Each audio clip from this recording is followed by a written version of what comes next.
সম্প্রতি বিএনপির চেয়ারম্যান তারেক রহমানের একটি ফেসবুক পোস্ট শেয়ার দেওয়া হয় বাফুফের অফিসিয়াল পেজ থেকে। বাফুফের মতো একটি স্বাধীন প্রতিষ্ঠানের এমন দলীয়করণ হতবাক করেছে নেটিজেনদের।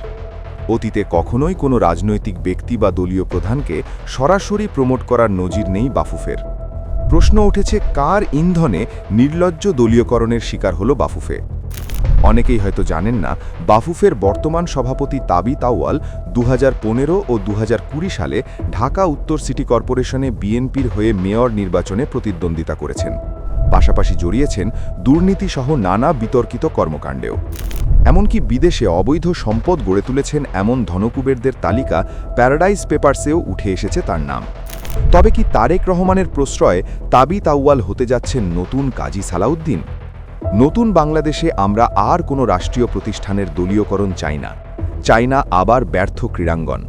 হাসিনা যেভাবে রাষ্ট্রকে ব্যবহার করে দলীয় এজেন্ডা বাস্তবায়ন করেছে, সেই ফ্যাসিবাদী সিস্টেম ভেঙে দিতে ভোট দিন জুলাইয়ের পক্ষে, ন্যায় ও ইনসাফের পক্ষে।